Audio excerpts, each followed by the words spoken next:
Hello guys, and welcome back to another one.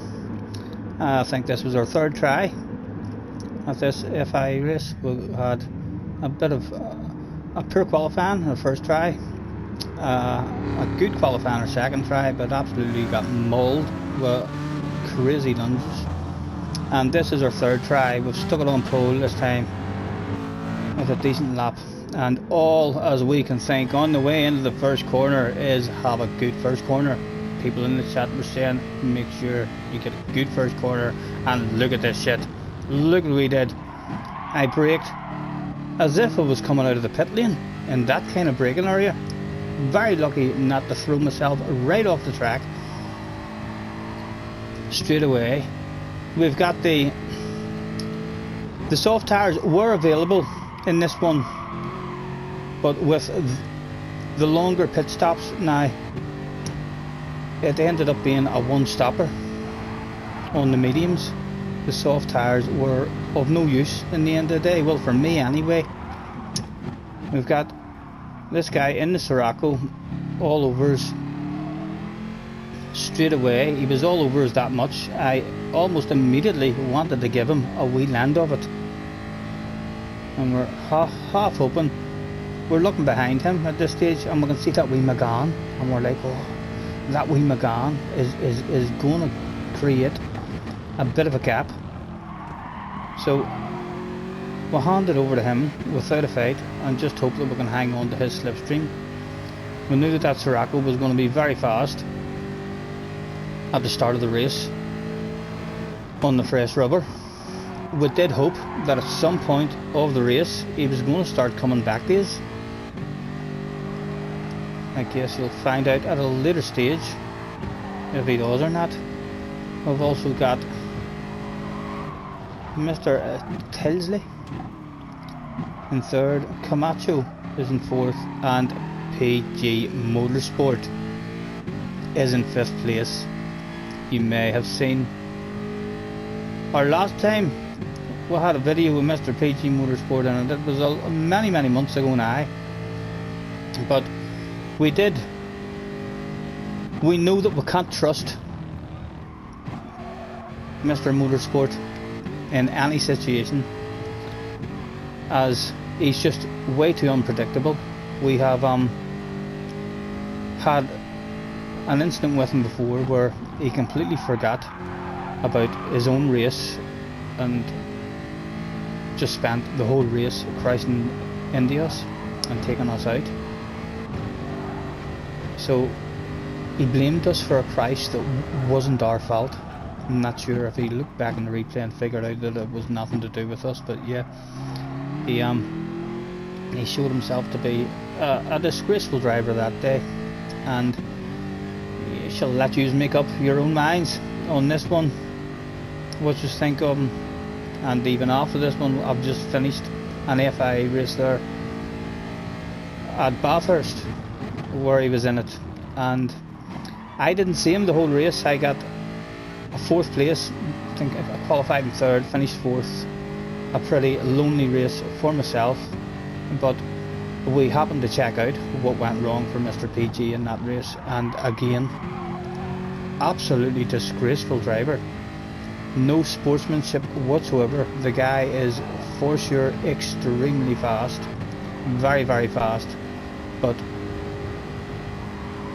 with no penalties on, this guy is well capable of getting up into very high split lobbies. And when you have someone who is prepared and happy to do anything really, to make moves and passes, it's going to be difficult. I would prefer not to see him. I can happily tell you though that in tonight's one at Bathurst, he got himself a DR reset. Wow, I hear you say that's not possible. Gran Turismo at the moment has no penalties. I know, I thought that shit was impossible too. How, on a game that basically allows you to do almost anything that you want to do, how can you be that dirty that you get a DR reset? Well, you shall see that in a future video as well. I'm almost at a point to where this will be 3 videos now where Mr. PG has has been very, very poor. I think I'm going to have to create a playlist. He is, for me, my dirtiest person I have ever met on the game. 100%. Will bounce out, as this one, you can see it was a pressure race. We got away a wee bit.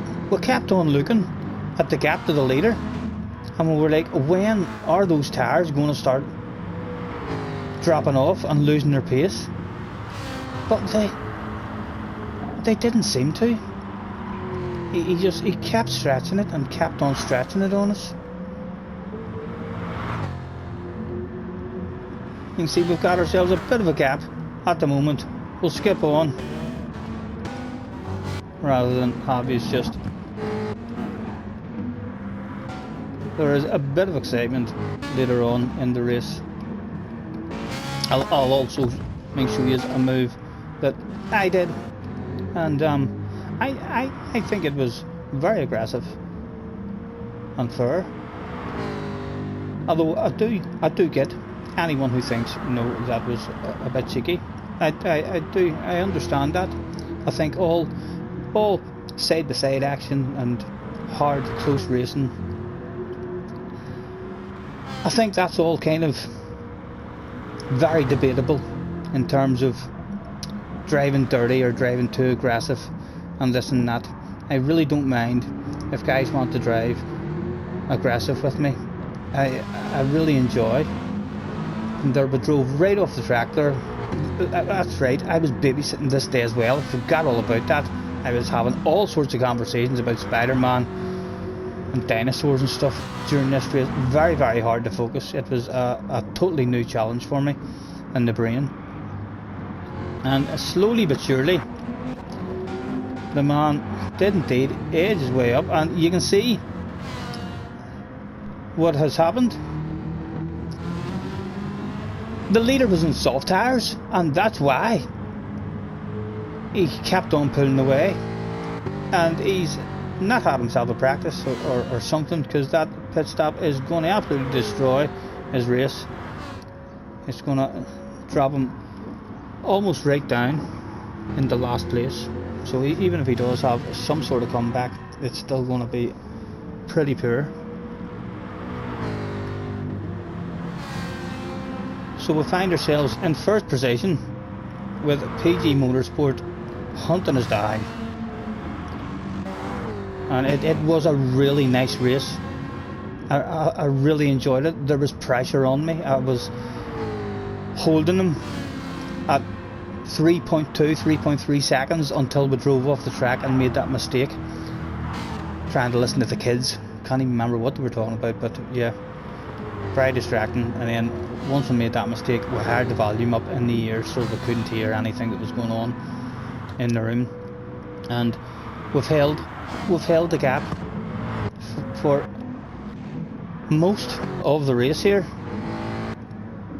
And he just slowly but surely works his way up to us. And once he's in that slipstream, he's just on the edge of it now. There was 3 or 4 laps where he was just on the edge. We were managing to just about hold him off. But once he is in that slipstream, the head now is totally focused. I mean, differently. Instead of driving around, we're kind of having a bit of a breath now because he's in it. We're just preparing ourselves for the fight, and we already had no trust in the guy whatsoever. We know that he's prepared to do anything. I mean, to get that result that he wants. So we were very, very nervous as he was catching us here.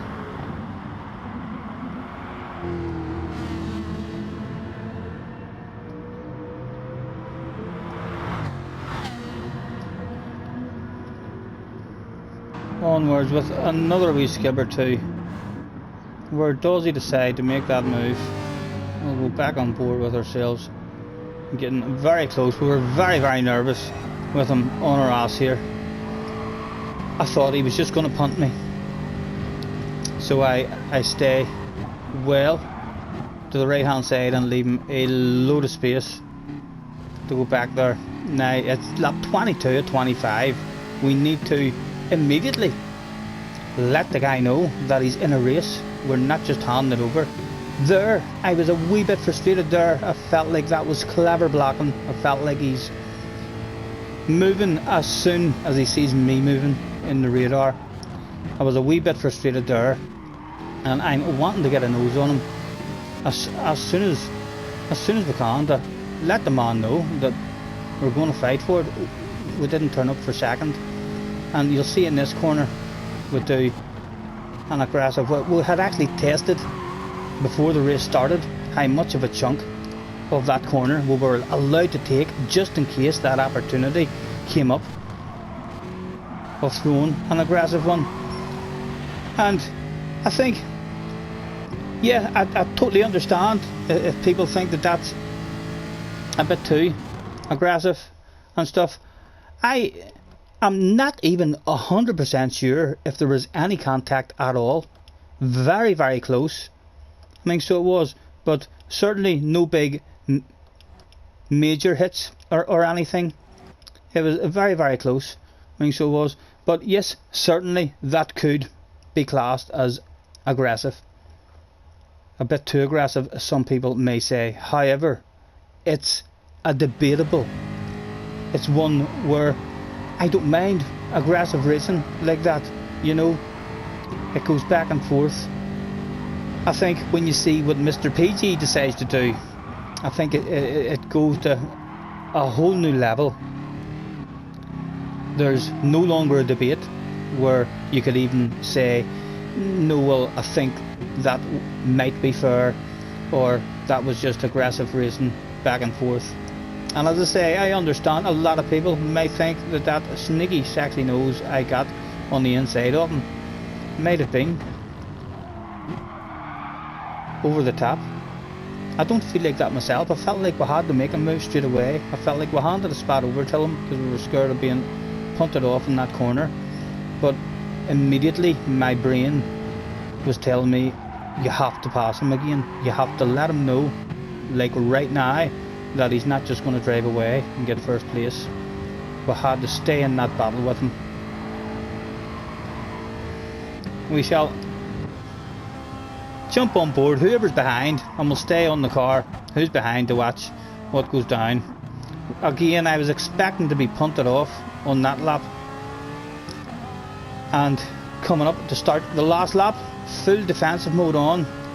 As you see, I was really worried when he didn't punt me off the track that lap. I did think to myself, you know, the guy's just smart. He's smart. He's going to wait until the last lap. He tried the big sand around the outside, and you can see right there how clean we are with him. We're still racing very fair, leaving him lots of space. It would have been very, very easy for me to push the man off. He is a fellow YouTuber. Check him out. Not sure how many he hides, how many subscribers he has, and he doesn't chat or answer back any messages or anything, but he's very, very fast, but absolutely willing to do anything. There's his first punt, and he knows that's not going to work, so he accelerates into us again and punches one more time. A 25 lap race ruined on the last corner because he was willing to do anything. Again, on board with him, we'll have a wee pause as and when we can. He says after the race, he tried to blame it on me. He says, check your braking, because I braked earlier.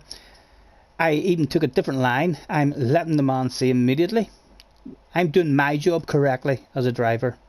If I allow him to pass me up the inside, my team would not be pleased. You have to protect that inside. You have to send him to the outside. So I'm making it clear early on that I'm going to the inside. You can see me moving over there. And he's punted us there, hoping that that's just going to nudge us out a wee bit. He realises that it's not going to work and we're still going to make the corner. And he accelerates again into us. and steals the win, and we'll go back on board with ourselves. We were very, very lucky that the whole 25 lap race wasn't ruined. Usually when I crash into a wall or something, as I'm trying to drive away, I spin and have another crash. That could have went all wrong there, and we could have ended up away at the back or outside the top 10. So hope you enjoyed the video.